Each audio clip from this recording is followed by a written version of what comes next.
It's time for the big conversations, telling stories of movers and shakers, of industry giants and daring professionals. It's time for the conversations that change your perspective on life, the kind of conversations that shape entrepreneurs and move careers forward. If you don't know where these conversations are found, we are sending you a GPS. But if you're listening to this voice right now, you are here. Welcome to the Growth Podcast. This is the GPS. All right, welcome to another episode of the Growth Podcast. We are in March, Women's Month. Last week, we celebrated Youth Day. On Sunday last week on the 8th was Women's Day, and then Sunday was Youth Day. And then Sunday also happens to be my guest's birthday. Happy birthday, Lulu. Thank you. You know, your birthday reminds me of this movie. What movie was that? There was a movie where these guys were like taken as refugees from Uganda, then they went to the US. And then at the airport, because they were from a rural area, so they had no records, you know. So this lady at customs at the airport is asking, so what is your date of birth? And the guy says, like, I don't know. Then she put January 1. And then he asked, why have you chosen January 1? He's like, it'll always be a party, you know. Oh, nice. So your birthday will always be a holiday. It will always be a holiday, and it will always be a reminder to me to stay young at heart. Yeah. And never get too serious. And the beauty for you is, like I said, it will always be a holiday. So there's no reason why someone said, no, I was busy. You know, busy is not an excuse why they didn't show up for you. Yeah, they always come up with excuses. William always comes up with excuses. He's not here to defend himself. He's not here to defend himself. Welcome to the podcast. How have you been? I have been good. How was your 2022? 2022 was a mix of great opportunities, great wins, some heart-wrenching moments. I lost someone really, really close to me. So sorry about that. Experienced the torture of mental health issues in the family. And yeah, so it was a learning year of, you know, new levels of growth, even when it came to the business. But all in all, it was a balanced year. It was a balanced year. Okay. Yeah. Before we go into the actual conversation I've got 3 questions here. I haven't done this in a long time. I've got 3 questions in those glass boxes. I want you to pick 2 just to kickstart our conversation. Oops. Yeah. Okay, so at once, let me pick the 2 at once. Just pick 2 at once, yeah. Just pick the 2 at once and read them out and give us some answers. All right. What has been on your mind recently? How to invest my money wisely. I'm getting more disposable income, and I'm trying to see, like, what do you do with it? Like, what did the people who manage their finances well do with it to take you to the next level? And, you know, build a place for my children also to eat from whatever it is I'm sowing right now. Yeah, so that's been on my mind lately. Okay, that's cool. What is your favorite season of the year? Definitely Christmas season. My family is at its happiest. I was never a Christmas person, so it was never a thing growing up. But with my kids and my husband now, it's just the best time of the year. It's happiest in the house. Yeah, it's the happiest in the house, and everybody's just peaceful. Like, you can't be angry during Christmas. You can. Financially, if you have financial issues, you can be angry during Christmas. No, you can be angry at people during Christmas, but it's like a love anger. You mentioned family, and I want to start from there. How has been marriage? And how many years has it been, first of all? So we are 7 years this year. 7 only? Yeah. You guys come out like you know, like you've been around. Really? Like you've been around. And also, I know that with a marriage like yours comes a lot of pressure. Yeah. You know, like what pressures do you have to deal with? I guess there's a lot of eyes on us, and we are also different, and we know we just do things differently as a couple. And that can also come with its own pressure, because not everyone will understand how you guys do your marriage, especially when it's not according to what they think the standard of marriage should be. So there's that pressure.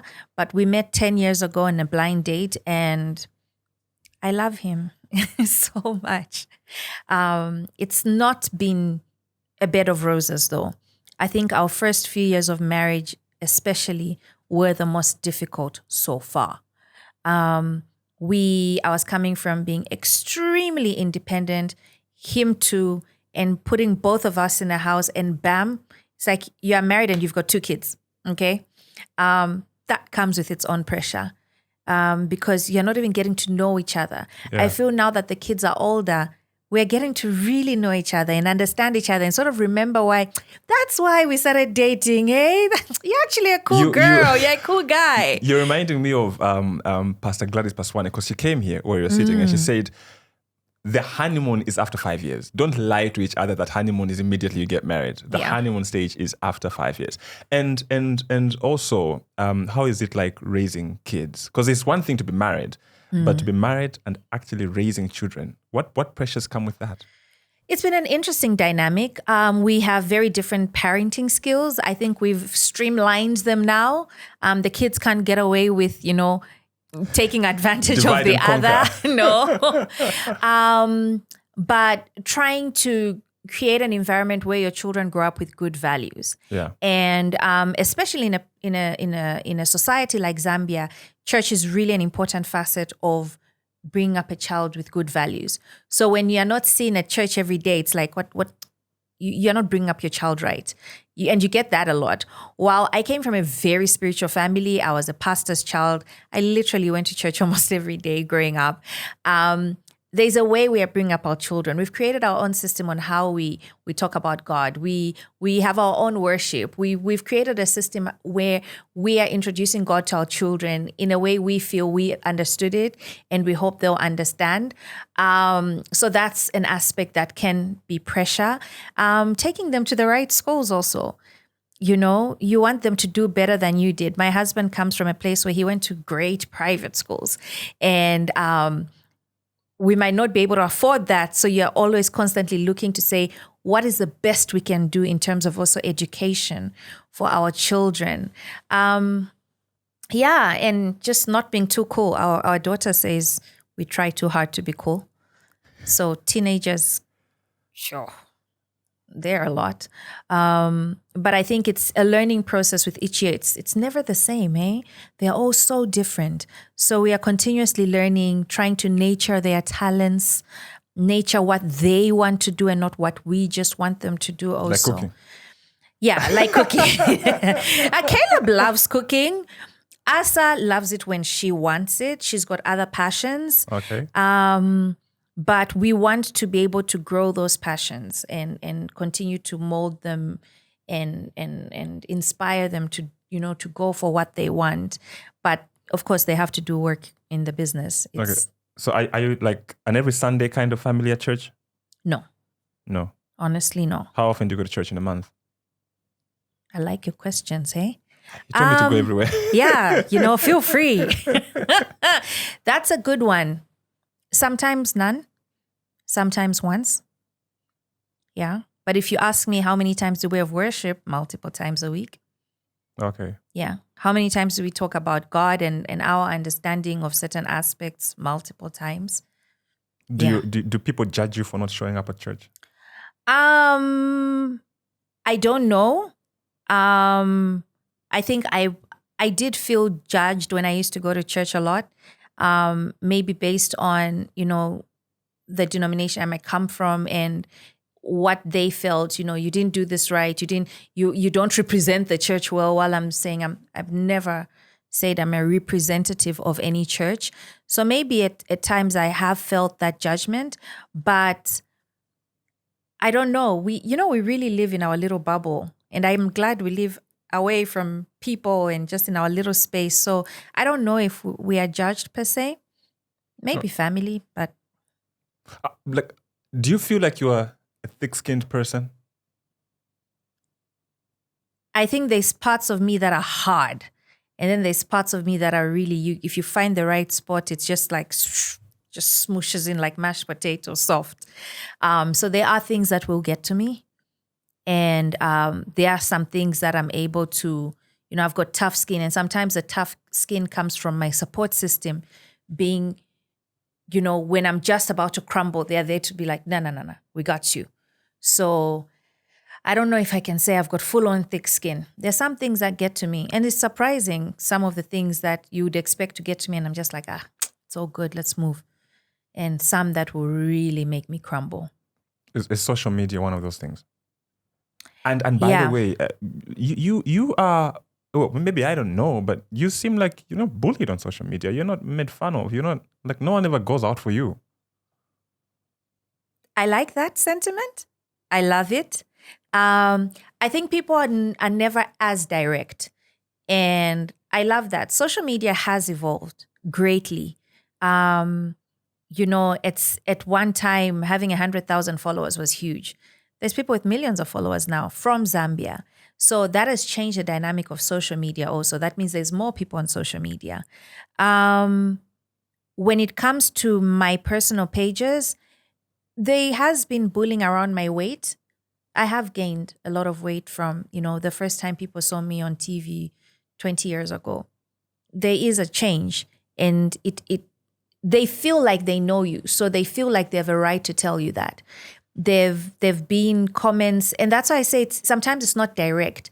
I remember my husband and I getting married, and someone going on radio and talking about how you should know who to marry your type. So if you're ugly, marry an ugly man. If you're beautiful, marry a handsome man. And the presenter going on to say, like the wedding that's just happened over the weekend, that's very unmatched. And that's because of my skin tone. Normally I'm referred to as not beautiful based on the fact that I'm dark. I'm not as, good looking as my partner who's of fairer skin, semi-fairer skin, So you get that type of bullying. So it's slight. It's not always as direct. People will talk about you but not mention you, but make sure people understand who they are talking about. But I am grateful that in my space, people haven't been as mean. But yeah, the bullying is there. It is there, and it stings. Have you ever had someone in your inner circle that is, for you, they're in your support system, but outside, they're the ones that are attacking you or feeding people information that is being used then to attack you? It's happened, but that's normal. It happens anyway. So I can't say it's a unique, thing to happen to me per se. It happens, yes. People will disappoint you, even some of the people closest to you. So have I been disappointed before? Yes. And you're no longer with that person? I have forgiven some. So you forgive them, but keep them at a distance? Yeah. I'll forgive them and keep them at a distance. Because clearly some boundaries have been crossed. I believe in boundaries also. Some boundaries have been closed. I know a lot of people. I talk to a lot of people, but I'm not close to a lot of people. I see. Yeah. You're a big brand now, and there are people who knew you before, well, from the time that you are, just starting out in media, in television, and now you're bigger than you've been at any time in the past. Are there some people that sort of like distance themselves from you because they feel like, oh, now you've changed, you think you're all that, Lulu, you're there and, you treat people differently. Has anything that happened? I don't think so. And if it has, maybe I just haven't noticed. I've had a very close circle and close-knit circle and small circle. And I still have that circle now. So if that has happened, then maybe I just haven't seen it happening. Or maybe it was an acquaintance that thought we were friends, but we were not really friends if they felt the need to push back. So my small circle has still stayed consistently, in, my people. We've continued to grow each other. We've continued to work together. So I don't feel that I've seen that per se. And if that has happened and someone feels bad about it, I'm sorry. I never meant for that. Do you feel like Lulu can survive a scandal?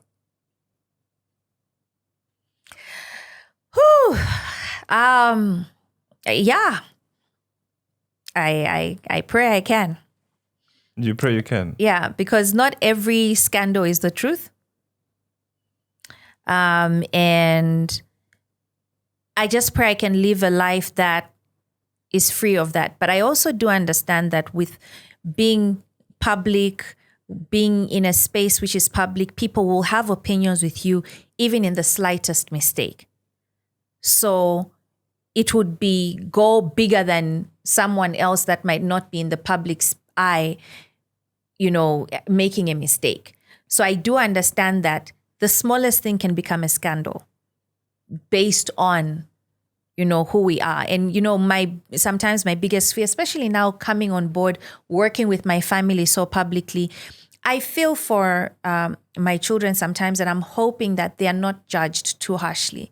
I'm hoping that even as we are a married couple, creating content together, doing business together so publicly, people don't think we are faking anything, and they should know the reality of some days are hard, and it's not always easy. We are not always smiling. We fight about business. Sometimes we've got fundamental disagreements on a business decision that's been made or how somebody has handled something. So we are not perfect. And I'm hoping people would be kind if anything that they deem a scandal comes out, to remember that at no point did we ever try to be perfect. Great. You talked about the business. Let's go there. Who's more powerful in Wood Kitchen between you and your husband? Like, who has more influence on the business? We both have different powers. Intelligent answer. Yeah, we both have different powers. There's strengths that he has that I do not have. And that's what makes us. And we had to learn that, though. Because when we started in the beginning, we did not realize that we knew each other as a couple. Or we were getting to know each other as a couple, but we did know each other as co-workers. I'm extremely different as a wife, and he's extremely different as a husband. So when it came into business and understanding, so this is how you work, and this is how you work, there was a lot of clashes until we got to understand what our strengths were. And even in understanding what the strengths are, sometimes you still clash, but we've come to appreciate that there's no one who's better than the other. We both have different powers that bring the superpower. That is what we put on the table in terms of the business and, what the Wood Kitchen is. So it's never been a single person entity. It's been the two of us who've been able to build what's there. None of us could ever do it alone. It would be the Wood Kitchen, but very different. The vision would even go very differently because right now it's two visions coming together. What would you say is the biggest strength that you bring to the Wood Kitchen? I feel my ability to think about the future and always think ahead, and my relationships with people. So I'm good at getting into that room and striking that deal. My husband is good at implementing and making sure it's implemented well and professionally. So who's my question is, I don't want to ask who's the chef, but I want to ask who, at the time you were starting the Wood Kitchen, who was the chef? Because I don't think both of you guys, you both had interest in food? Yeah, we actually both had a lot of interest in food. If you remember back in 2018, I was sharing what I was trying to cook for him. I was learning how to cook, the more bougie recipes. So I was sharing that. He wasn't too interested. Then he started coming on and showing his side. He wasn't interested in being on a camera or anything. He's always been a great cook. So he's never studied to be a chef, but he's always been a fantastic cook. So he is, for me, the one that truly understands the science behind food. He understands how you chop correctly. He understands what flavors should go with what. I explore.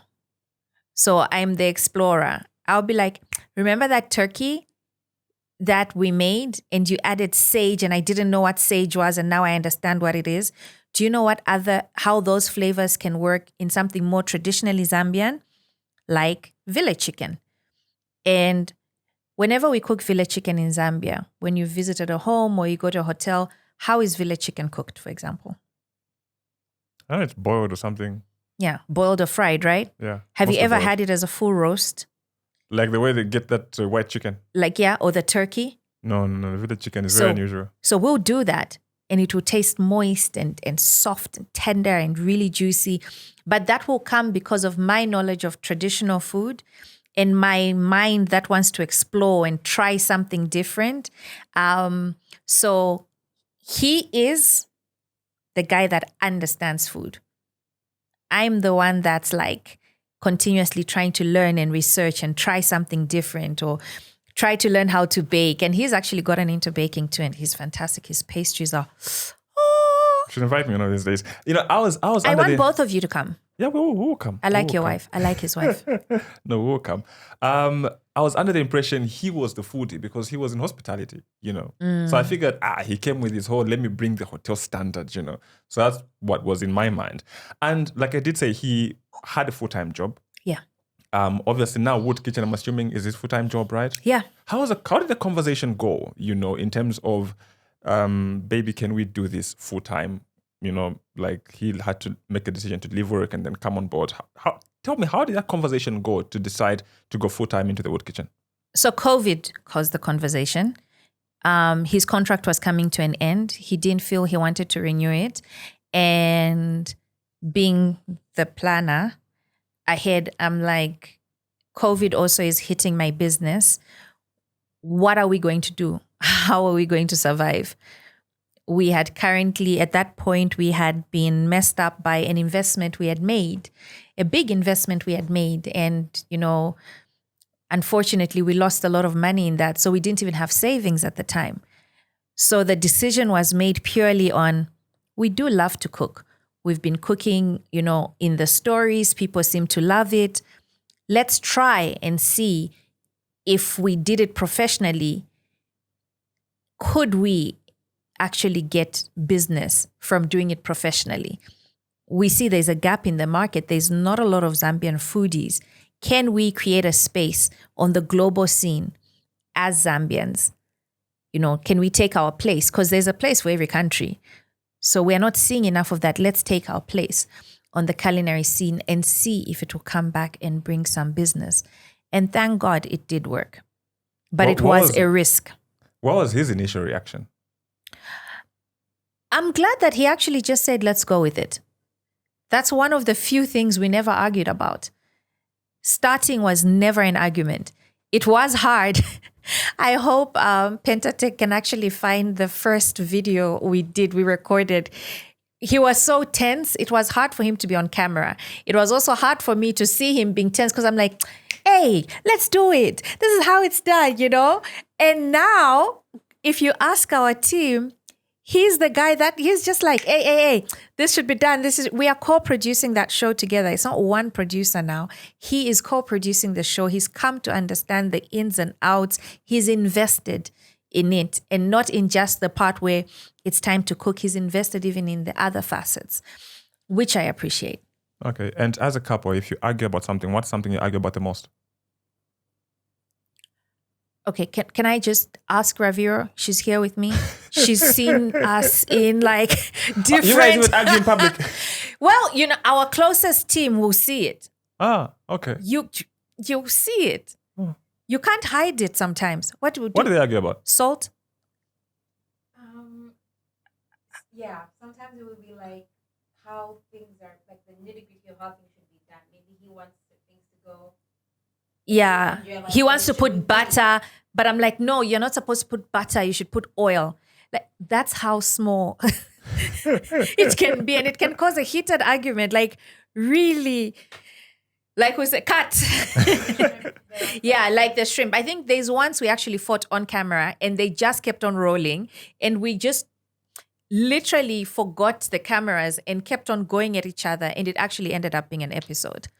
Because when we reviewed it later, we just said, let it go up. It's reality. You will have beef with your partner. And yeah, except this time it was shrimp with your partner, not beef. I like that one. Yeah, I like that one.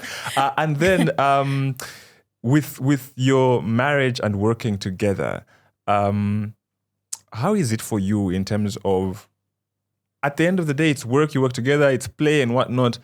But there's that issue of submission as a woman. Is that something that comes natural to you, or sometimes you fail to draw the line between, okay, now it's work and then we're at home? And how does it work? Because most people say, I don't want to work with my wife because it may blur the lines. Like I say, we did marriage differently. I think William married a strong-headed, herded, English, my God, a very strong-headed woman. But in my strong-headedness, I still respect him. But with working together, we had to come to the point where we differentiate. This is an argument about work, and this is an argument about you and me. And I think with time in the marriage, it's helped that we started this business when we had matured in our marriage, because by that time, we were learning how to communicate with each other better. Yeah. Because yes, there's submission, but both ways there needs to be respect and love. So I can be submissive, but if you as a husband are not communicating to me well, then there's a problem. Or you as a husband can be very respectful to me, but I just don't know how to communicate to you well. You know, it's a two-way thing.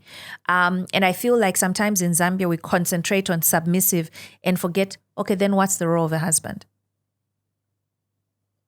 A wife who submit, what will the husband do? He will love. He will also respect a wife. And I'm glad that for us in our marriage, it was always about we need to both respect each other. And I'm glad the Bible talks about love as a husband, because when you love a woman right, you don't have to tell her to submit. Yeah, I get that. It comes naturally for us.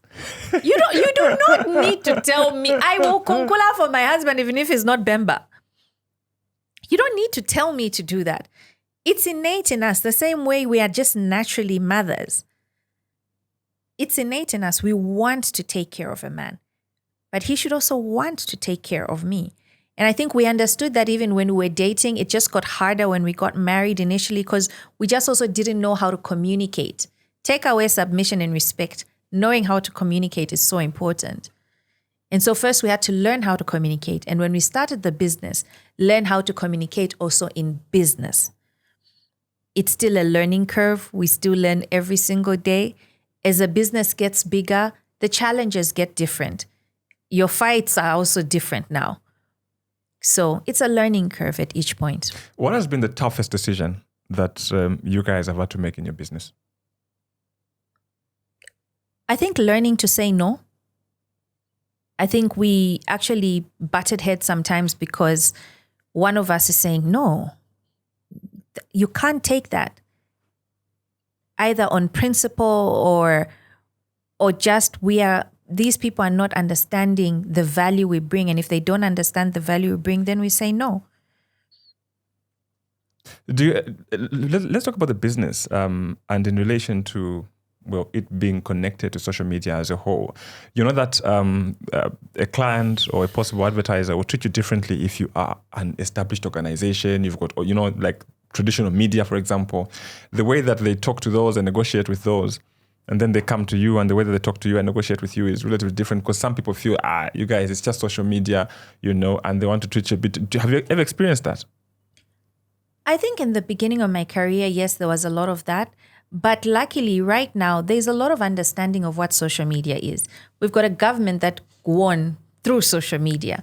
So even they are handling social media very differently now.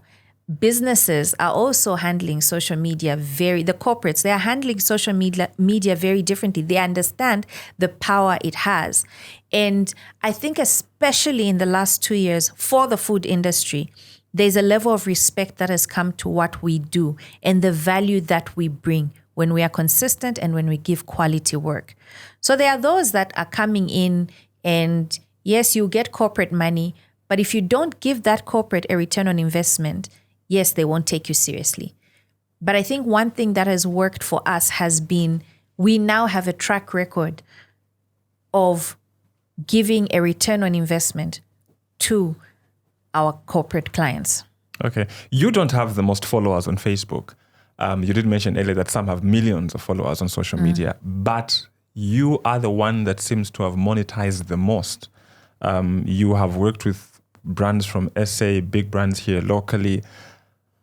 How do you attract those? Do you go out fishing for them or do they come to you? In the beginning, I went out fishing for them. I will say I did not monetize just by being Lulu. It would be a lie. And there are some people right now on social media who can say, yeah, I monetize just by being me. You know, people came to me because I became famous for ABCD, and now they come to me and they pay me to do whatever. It was never that easy for me. That's not been my story. So my story has been literally doing work for free for a brand that does not know me, but I'm tagging them as if they are paying me. And then finally, somebody on the Africa team is calling the Zambia team to say, okay, yeah, for this next thing, we want to use your ambassador in Zambia. And they're like, what ambassador? No, there's this girl who's always tagging us. And that's how I got my first endorsement deal with Samsung. Because I had tagged them so much that Samsung Africa actually assumed I was being paid for it. So some of it's come from the work that I have done. And I've shown the quality of work that I can give, and that attracts the clients. So yes, first I went and, shopped for them. I went and showed them, this is what I can do. Trust me to do it. Okay, if I do this, can you give me X amount? And if I go beyond this, then can we now go to X amount? That's how the beginning was. And right now, it's been about, okay, this, she's got a track record. And we know that if we're going to do X, this is going to happen. And I'm realistic also with what I tell you as a client I'm going to give you as you come to me. I'm not going to tell you you're going to get 1 million views. I'll tell you exactly what my insights are. I've come to understand my audience. It's a small audience, but it's an audience that has been amazing. They buy into most of what I will tell them is interesting or what I'll sell to them. I am also very selective of what I choose to sell to them. Do I really believe in what I'm selling? Yes. Do I use it? Yes. 99% of the time. If I tell you I use a product, I genuinely use it. If I tell you I love a car, I genuinely love that car. I'm using it, I believe in it, and most of the time, I can afford it. So that's been another big thing for me, that I've realized that my audience love that. When I say I can afford it, it is true. So I have refused certain clients that will come wanting me to sell something that I know I can't convincingly sell yet. Okay. So I'm big on that, and maybe that's been the blessing, because despite the fact that I might not have so many followers, the different brands and, brands and organizations I've worked with have been able to trust that she will give us an ROI on whatever it is we do with her. And so they'll keep coming. And I'm hoping that I can keep being faithful with also what they give, because sometimes they'll just bring a budget and say, tell us what you can do with this, and we'll trust you to deliver on what you say you're going to do with these funds. Okay. So Wood Kitchen is a big brand now. You guys obviously do have a team. She's here, part of the team. Mm-hmm. You also have the guys that do the actual media production and whatnot. How many people would you say you employ? 10. 10? Yeah, I would say 10, indirectly and directly. Okay. I would say currently 10, who are more on either it's a company that we work with that's on retainer with us, or part of our team that are consultants on all our projects that we work on. I would say indirectly and directly about 10. So because our projects are not consistently every day, we have more consultants working with us than we have like formal employees. Okay. And what are the running costs for Wood Kitchen? And why I'm asking is because, like you did say, it's based on as and when, for example. So you find maybe you've got a client that you're doing work for, maybe it's running for 3-6 months or a year sometimes. But then you have these people that you're working with. Why I'm asking also is because, like for me, you get a point, eh? Like, well, I have him, I would like to be a PA, but I feel like, okay, can I afford a PA? And so that's why I'm asking you, how do you afford these people? Is it that you pay them directly, or when you are, for example, billing your clients, you say, okay, we have a team, so the client must pay these people, and then you work together? Yes, so we bill based on also the teams that are going to have to come on board for a specific project. So, and hence that's why I say mostly it's not that they're employees, but we work with consultants or third-party companies that will come and do a job with us, and they'll be paid too. So we bill based on the fact that we have a team, and what kind of team members are we going to need for this project? Okay, this is what it is. So this is how much it's going to cost to the client. Have you ever had a period where you've got no one to, work with? Like you've got no endorsement, you've got no client? Not in the past 3 years. Not in the past 3 years? No, not in the past 3 years. And I thank God for that. You're doing well, eh? You guys are doing well. No, but that's how it should be, because also, I feel like also the encouragement for others is that you can go into social media full time. Yeah. Now, I don't know, other parents, if a kid says, no, mommy, I want to be an influencer. What? But I feel like, examples like yours, a step in the right direction. My other question I wanted to find out is, you work with people very well. Even those that others may think, but why are you working with that one? She's your competitor. I know you talked about this the last time we met at the forest. Yeah. Okay, by forest. What's the place again? Foxtail Forest. Yeah, because forest sounds weird. At the at the Foxtail Forest. And you talked about how you work with others like Black Garlic and whatnot, who people ordinarily should feel like, why are you working with them? And what's your thought process behind you choosing to work with someone that others, would want to never see you have anything to do with each other, but, are independent? I feel there's power in collaboration. I've not gotten to where I am without collaborating. I've collaborated with so many different people, whether it's very publicly seen or behind the scenes. For example, someone I consistently collaborate with is Samba Yonga. And we have collaborated on so many different things, and it's seen both of us also grow. There's been so many people. You've given examples. I've worked with the urban evangelist, Mainza. I've worked with Mutale Kapaso when I used to be with WOW. I've worked with Black Garlic currently. And each of those different collaborations brought something good and growth to each party. Despite the fact that you might be, in the same field, there's still something uniquely different about you. And if both of you bring something to the table, I think it works. Have some of the partnerships ended in an unfortunate way? Yes. But I always say, even on the worst partnership that I might have had, there was still growth on both sides.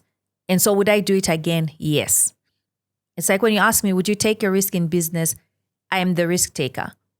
Because most of the time when I take that risk, I'll normally come out at least with something. It's like they say, reach for the stars. If you don't catch the star, you come back with some clouds, something. You come down with something. Yeah, so I am big on collaboration, and but also being listen to your gut as you go into that collaboration.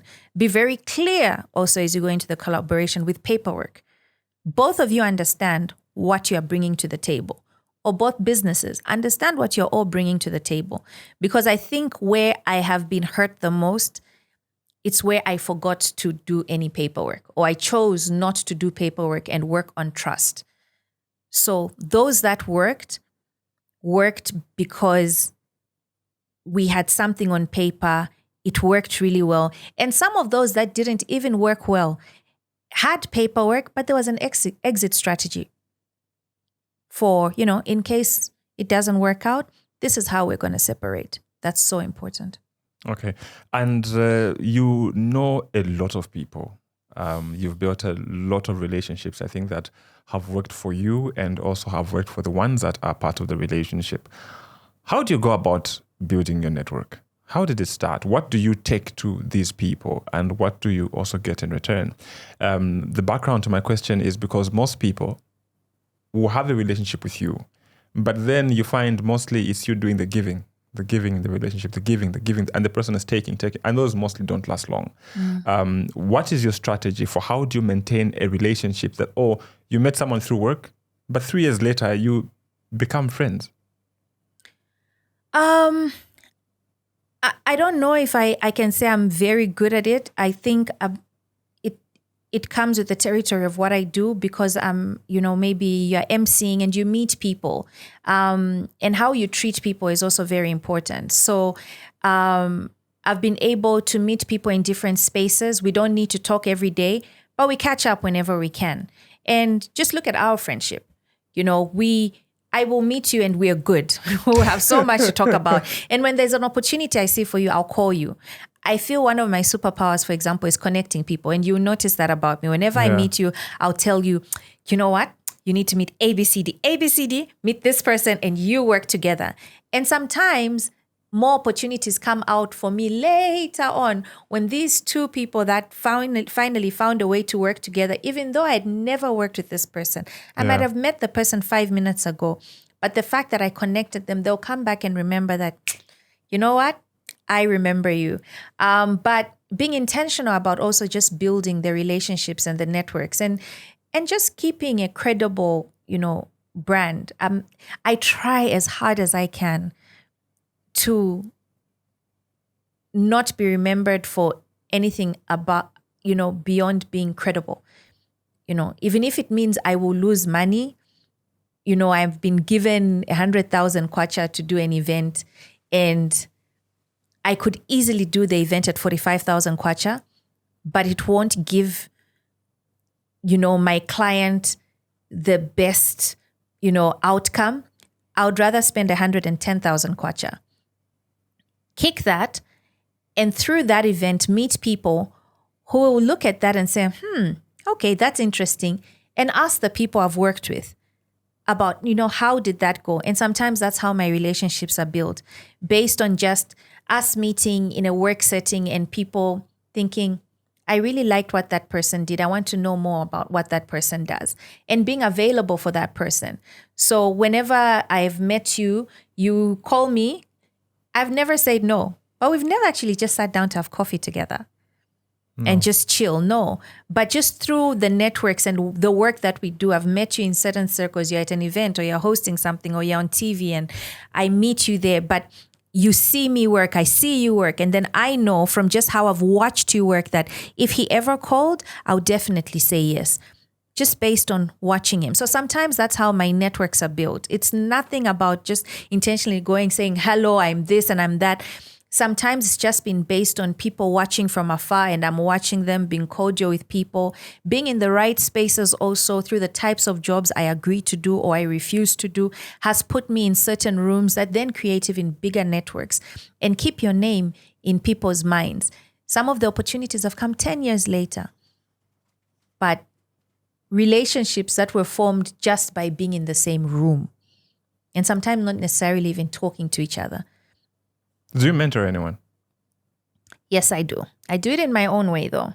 I always tell someone that I'm mentoring that I might not be your conventional mentor. And sometimes mentorship means we just have calls. I call you into my space of work and I'll say, learn what you can. Just from watching and chatting with me and getting to know me, I'm hoping that you can learn something. Okay. What is your impression of social media at the moment? It's different. It's different from what it was, I guess, when I first got onto social media. There's just a different way people are communicating. There's a different way people are reacting to certain kind of content that you think definitely people want this type of content, and they'll completely ignore it and go for a different kind of content. So currently what is trending is not what would trend a few years ago. There's been a shift, but it's interesting. In every industry, there'll be different shifts at different times, and there's currently a shift. Okay, so as these shifts are happening, have you ever been tempted to shift with social media to fit in? No, just because even in real life, you can't just shift me to just follow just a trend. I'm not big on that.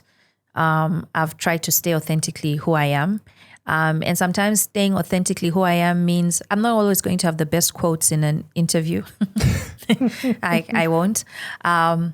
I won't try to change and become a quote master and give you, the concise answer that you want, that you can cut into a clip and Lulu is inspirational, motivating. No. I've just always been who I am and done what really, truly works for me. Because when you try to be someone else, or at least when I've even thought of trying, I've just realized I'll fail dismally. It's not me. Okay. I can only handle so much. And currently what's trending in Zambia has been sensational. Say that word in English? Sensationalism.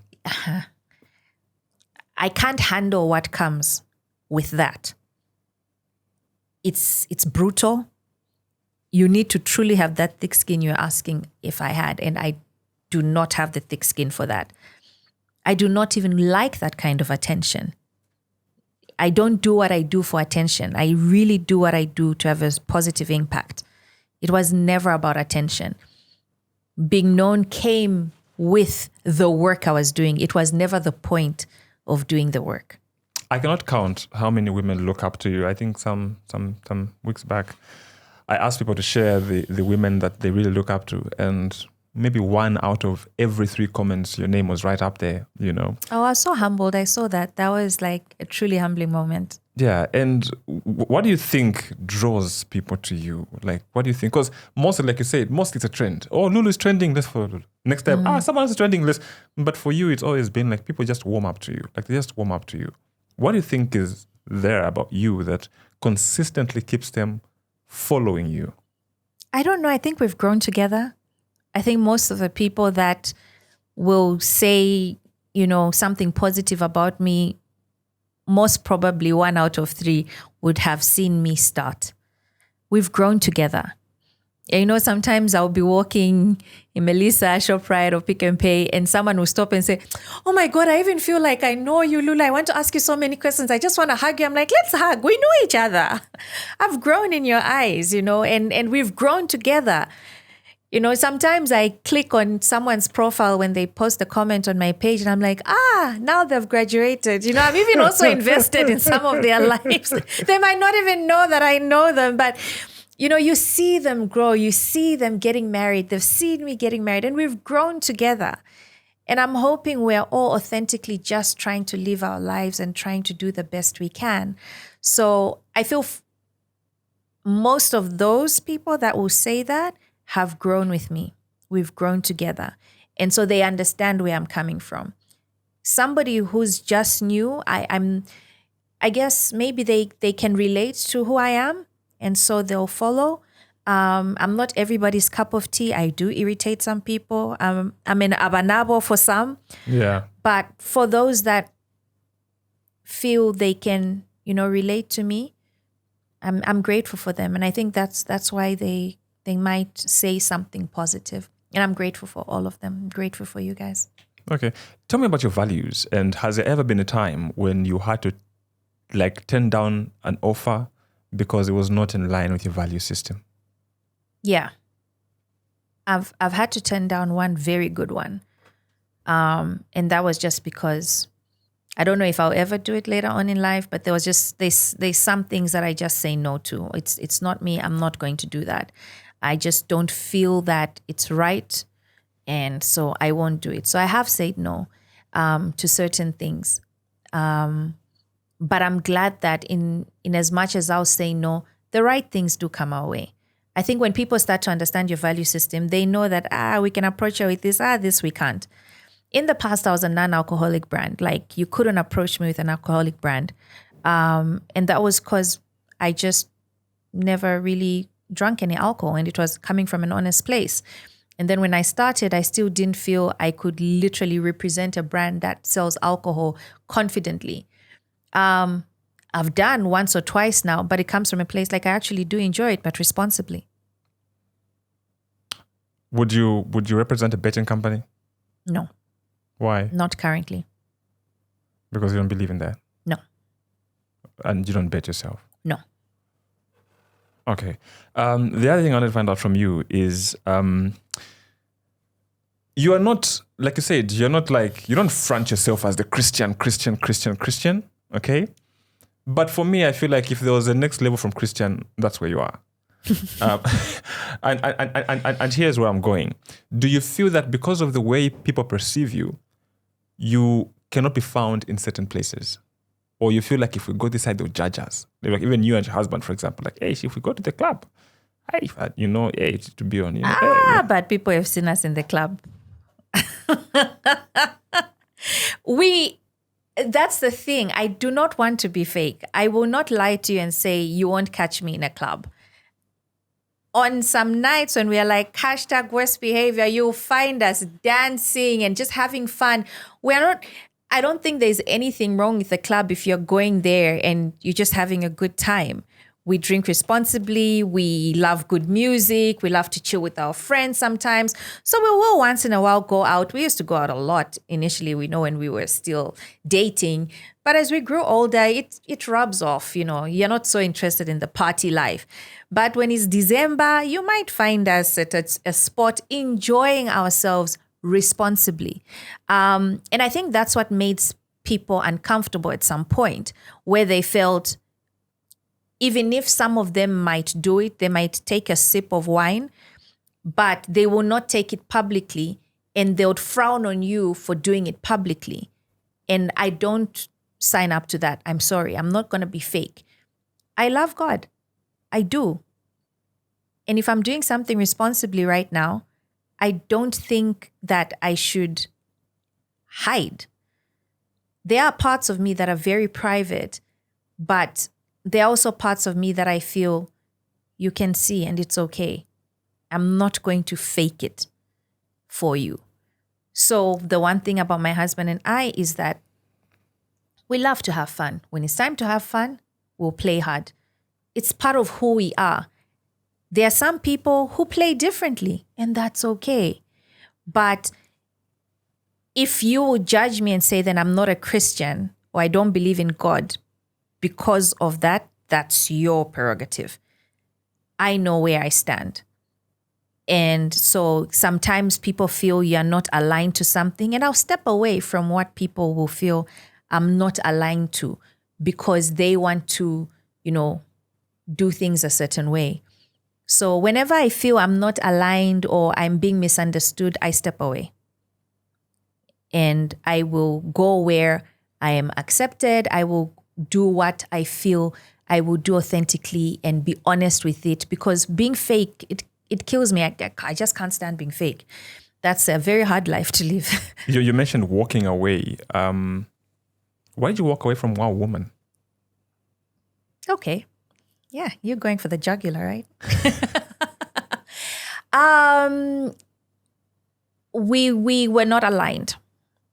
This happened about 2 years ago. We were just no longer aligned. And so I stepped away, and I still, supported where I could. They still love, but we were not aligned in certain decisions. So I stepped away. Okay. You mentioned that you party hard with your husband once in a while, December and whatnot. What's your reaction when you're out there on the dance floor and you're in the thick of things and someone pulls out a camera? I'll pause with the camera with them and we'll dance together. You don't get uncomfortable? No. I'm not hiding. I'm not hiding it at all, because I'm not dancing in, a raunchy way or anything. And I dance like a white girl, Shem. So I would no. Why should I hide? I am there. I am having a good time. And you find my husband and I will be there. Yay! Yeah, we'll be enjoying ourselves. What kind of music do you like? Very varied. My favorite is gospel music, actually. If you ask me to sing, I'll sing you a hymn. It's my favorite thing to do. My favorite music is gospel music. That's what you hear me playing generally. And then I love a good beat that makes you dance. I like to feel good. And because we have teenagers for daughters and early adults, they always bring the cool music to us and we listen to it. It's cool. The one thing I should do better, though, is listen to the lyrics. I can't hear what they're saying. Which music is that you like? Like just this rap. My when a Cardi B, me, I'll just be there, yeah. Yeah, like, so there's certain music that I will love. I'll enjoy the beat. I'll enjoy the melodies because I'm very musical. But I should learn to listen to the lyrics. Okay. That's one thing I should learn to do. Yeah. Okay. And also, in Zambia, like, do you have a favorite musician? A favorite musicians. I love James Sakala. Love him. I love Chaka or Pompey. Yeah. I love Nasana, but she's my best friend. So yes, I love her music too. Esther Chungu, Tasha Nyambe. There's that girl. She's a rapper also. She actually was one of the winners that went to... Who's that Nigerian artist? There was Ruth Roney and then there was another girl also. No, not... Oh, I love Natasha Chansa, but no, she didn't win that. There's another girl. That girl is talented. I'm hoping she can do more. But she went with Ruth Roney, who also has an incredible voice. I love me some Mampi. Think she's incredible. Okay, it's a long list. Yeah, it really is a long list. Still going back to you and your social life, I've never seen you, maybe I just don't know, but I've never seen you at one of those Lusaka July penthouse party, what and what. Penthouse party, no. Lusaka July, 3 times. 3 times? Yeah. So I missed the first one. I went for the second one. It's been my favorite so far. It was so good. And I went with William. It was our first public event together, public appearance together. And that's before we even started the Wood Kitchen. And he never used to agree to go anywhere. But he agreed to go for the Lusaka July. It was so fun. I think Boiti was there and they had a fun after party. It was so, so good. I think I attended another one where people said I was dressed like Pooh with the brown dress. Yeah. And then...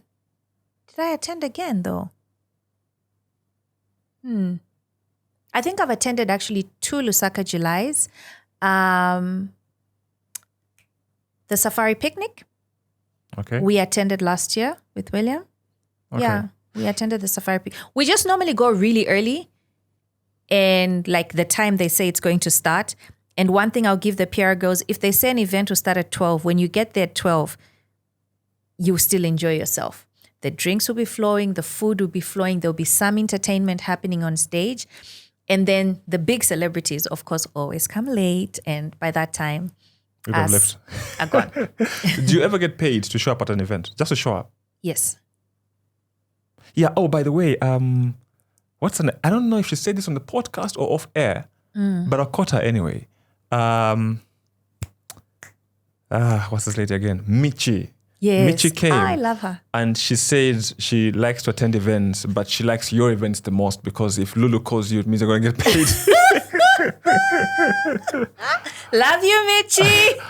So people get paid just for showing up at events? Yeah. I think especially if you want people to post about the event and talk about it, you need to pay them. It's only right. So I am big on paying creatives. I'm so big on that. And even if it's all I can afford, I'll tell you this is all I can afford, but I need you to come because I need you for this service. So I'm going to pay you what I can pay you.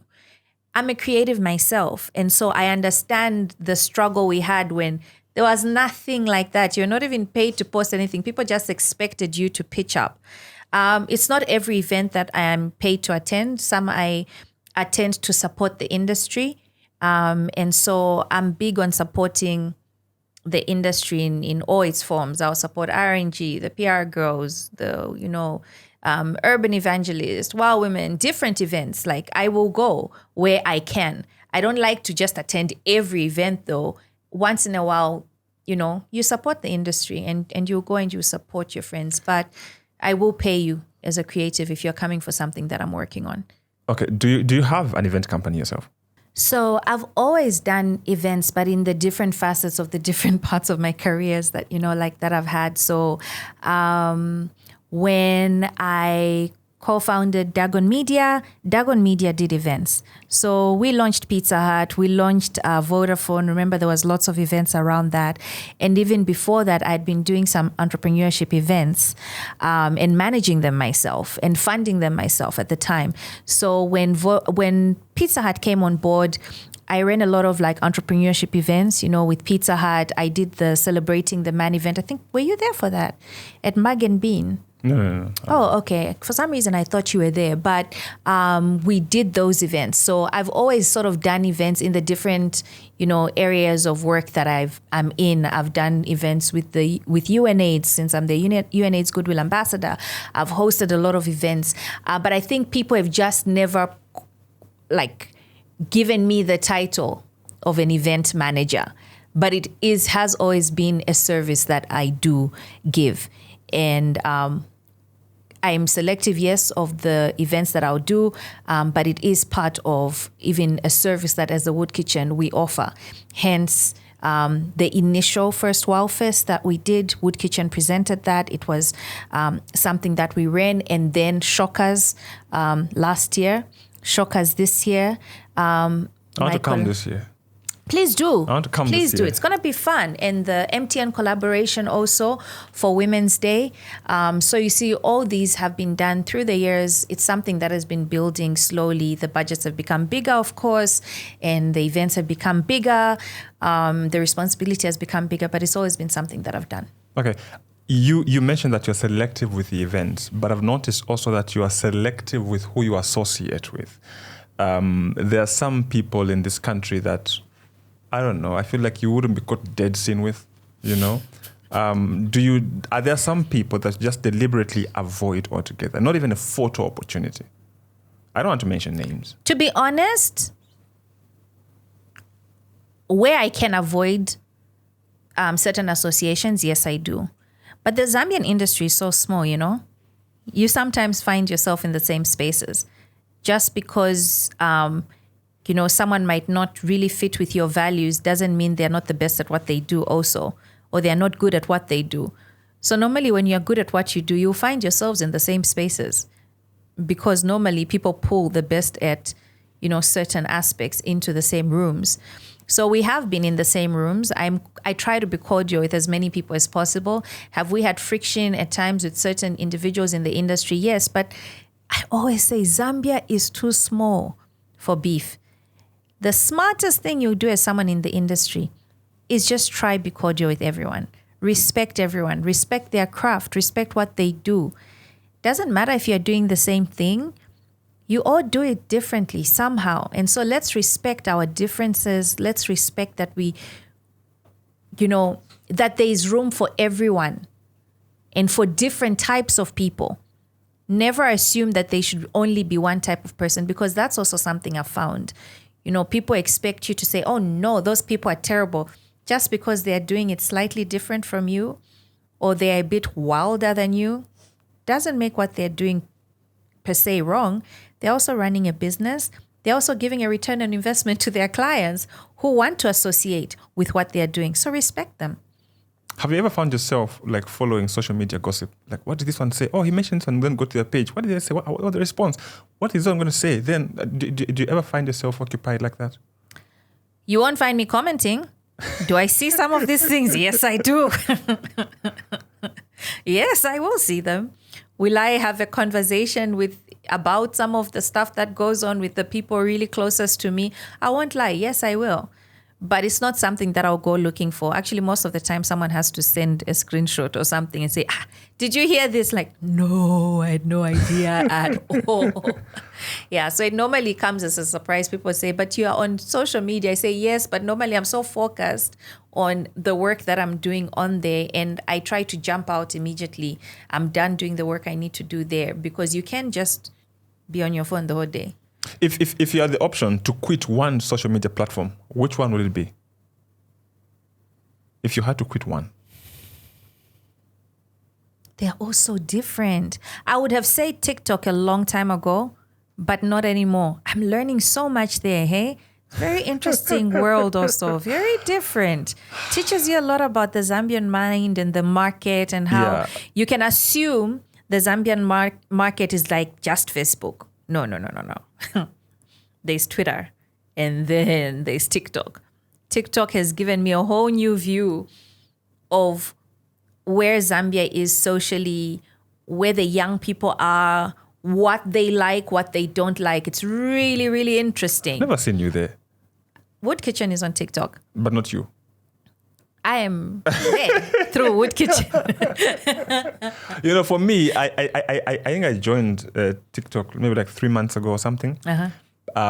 Okay, I was there, but not active, not posting anything, because my initial perception of TikTok was just dancing, people just shaking things and whatnot, and that's what I thought it was about. Until I learned that there's a whole lot more to it than just that. Yes, so much more. And now that's when I'm thinking I've warmed up to it. I need to follow you. I didn't know you on more. TikTok. I Yeah, love that. am I on had a TikTok. conversation with my friend Patience Chisanga, and she was talking about, I am doing these videos, and I remember watching them and saying, you need to put these on TikTok and just make them shorter, because she's a queen of, the quotes, and she like says punchlines. things, those punchlines, far from Lulu.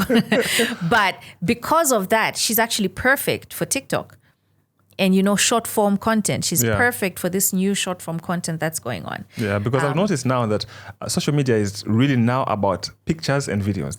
They really want to cut down on text. Like Yes. people are too busy to sit down and start reading a whole long post. Yeah. That's why even Instagram, no picture, no post, no video and whatnot. Yeah. Who is the most influential person in your phone?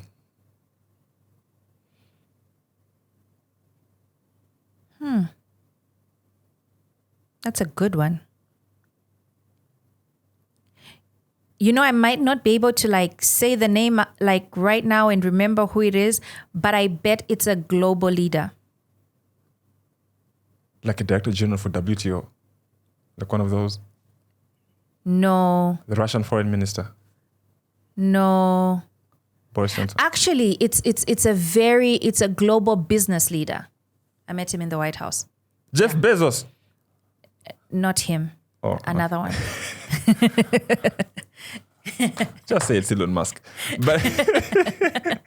But why I'm asking is because people like that, how do you maintain? I know I talked about this earlier, but how do you maintain a relationship? Not that it's like it's chiberation now, like every day, hi. Because even some people you find every time you post WhatsApp status, they respond, very good. Or send to me.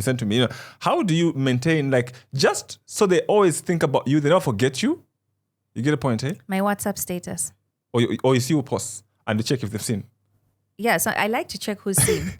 It's very interesting. I never used to. I think I started doing that last year. It's very interesting who looks at your WhatsApp status. And so you mind what you post? So, sort of. Again, it's me. I will show you the different facets of me. I've learned in life that people appreciate that also. Those that don't really, well, that's okay. They were never meant to do anything. The trick I've with me. learned for WhatsApp status, if I want you to see it, you are going to see it. I'll tell you about it later. But if I want to see it, you see it. And I'll keep checking until I know you see it. Then I even relax. Oh, really? Yeah, it works anyway. It works. But I'll show it to you. Oh, okay. I'm just not like I want you to see it. It's just, it's been interesting to see that, people actually watch this stuff. I never used to post on my WhatsApp status. But I think that's a great way to keep people connected, because I'm realizing that it's, a way that people will, continue to see what you're doing. I'm not big on consistently checking in on you. I will know that now you're in my network. We've shared numbers. I'll catch up with you sometime if I'm in your city or your country. I will let you know that I'm in. Is it possible for us to, have coffee or something? Or when I think there's an opportunity for you or an opportunity for somebody else or an opportunity for me that I think we could work on together. So that's how, for me, I do it. While some will say, no, I consistently would text them every 3 months. To be honest, no, that's not me. Okay. You went to SA, you were on Espresso and a number of shows, with the Wood Kitchen and whatnot. What did you learn in terms of their media space in the short time you were there and the difference with ours here? It's a whole different ball game for them. It is, I always say I love travel, because travel will open your eyes to the fact that if you think you're a big fish, you realize when you go out there that you're not yet even a tadpole. You haven't yet. You're still an egg in your mother's fish belly, whatever. You're not yet even born. So I'm always inspired to push, to do better. And whenever I travel, it opens my eyes to what more can be done. And how much more seriously we need to take what we do and never to get comfortable. I'm glad on this last trip that I traveled with my husband also, because the first trip last year, so we did espresso twice. We did afternoon express, initially black garlic and the wood kitchen. So it was just me and her.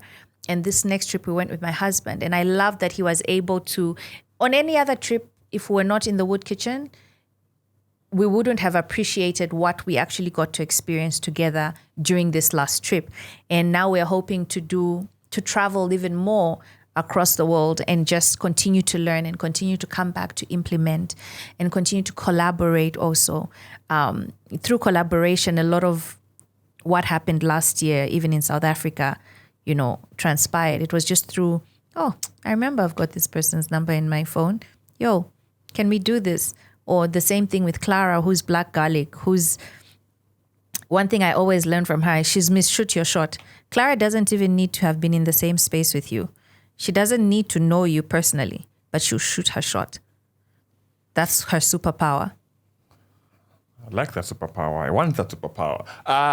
And then also, Lulu, there are a lot of young people who want to be in the space where you are. And some of them you know them, some of them you may not know them.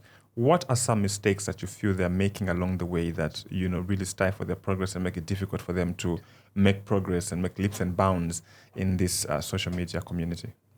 I think instant gratification. People want to instantly become famous and instantly make the money, and they're big on complaining, but they don't want to put in the work. And so because one of the services that I've always offered also is identifying influencers for brands. And I find that that's where it's hard sometimes to find an influencer for a brand, because not all of them take what they're doing seriously and understand that your choices in what you do can also impact your business deal. But again, there are some that are just authentically crazy that because of their authenticity, brands will still say, actually you are right. Despite that madness, we do want to work with that person. I'm supposed to be able just to turn it into a sale. But that person, despite their madness or craziness, has been doing something consistently and with continuing to improve their quality. And that's why they're even still on the radar and why I'll pitch them to a client. So no matter what kind of brand you are, what kind of influencer you are, you have to stay consistently putting in the work, consistently growing your work, and consistently also showing that you give a return on investment to anyone that you're going to work with. All right. My last question to you, as we are celebrating Women's Month, what would your top 5 advice be to young women in Zambia? Now this is where you have to bring in the punchlines, the quotables. I'm so terrible at that. Have goals. Work on those goals and attain them, okay? And when I say attain them, you're not always going to be able to reach that specific goal, but because you work towards it, you will always come back with something. Don't undermine yourself because you're a woman. Every person, will go through that challenge as a woman where some people will say she's too forward. She pushes too hard. There's nothing like that. We're all humans. And if we're working, then let's all work. The same way men will work hard. The same way men will be aggressive in business. Let's be aggressive in business. Let's go for what we want. I'm excited to see where we are as Zambian women right now. So many women are also pushing for what they want without forgetting who you are also as a woman. As a woman, that comes with its advantages. I don't know where I am, which number I am on, but no matter what, 2? I thought I'd gone to like 4, Raviro. See why she's good for me. What else could I say? Please don't marry because you're forced to get married. Marry because you love someone and because they're your friend. I think for a lot of women, our downfall is when we pick the wrong partner or we are pressured into just doing it. Like, I'm just going to get married. If I'd got married to the guy that I was engaged to initially, yeah, that would not have been happy. There'll be no. But I was very tempted to do it. But I'm glad that I was able to, stand my ground. And let's continuously also improve ourselves as women, whether it's education, in whatever way we can. Let's continue to improve ourselves. I know there's an argument that's been going on social media about girl child being too advantaged. I don't think so. There's still a big disadvantage for women. Men still get more than we do. Yes, there's women empowerment out there, but the only reason it came about is because there was a problem, and this is fixing the problem. And if the men have a problem, form your empowerment things also. But for the women, let's come together. Let's continue empowering each other. Let's continue empowering the girl child. Let's not forget to look back and lift another woman or another girl as we keep moving on our journey. And finally, let's get tested. There's still HIV out there. Let's get tested. Let's know our status. It's really important. It will save your life. It will save the life of your partner and save the life of your child by knowing your status. All right. I feel like I have to respond to the men thing. First of all, look, like personally, I've got no problem with the whole women empowerment thing. But I feel that there is a lot being done for the girl child, and the boy child is being left behind. Okay? So you're raising this young woman who's empowered, who's woke, who's like Norena has an organization just empowering women. And I told her last time, you are raising this young woman who's very empowered. And then she meets this boy.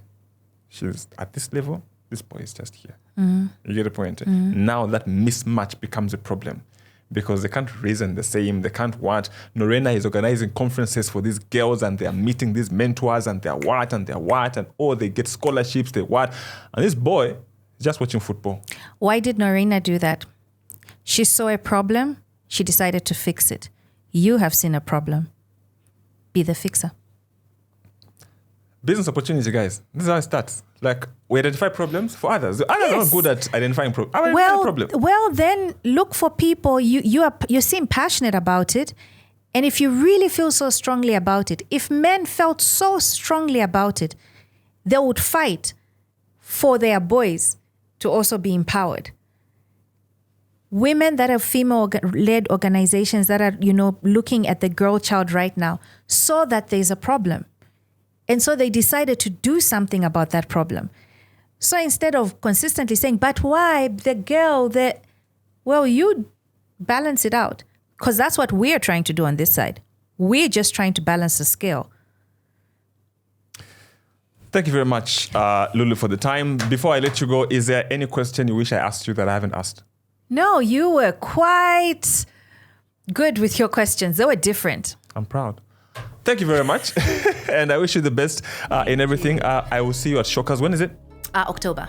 October? Okay. That's not my birthday. So yeah, October will come around. I hope it's somewhere Awesome. on my 20th, Philia. 21st. We will try to consider your dates. No, thank you so much. The best. Pass my regards to Mr. Woods and Asa and Caleb. Thank you. There's a school where I went, and there's this boy. He's very famous. His name is Caleb. I don't know what's with the name Caleb. Like everyone was calling you Caleb. Everyone was calling you Caleb. But yeah, also it's Caleb. Yeah, not Caleb. Yeah, he'll correct you. My name is not Caleb. It's Caleb. Thank you, Lulu. Thanks for having me. Thank you very much for the time.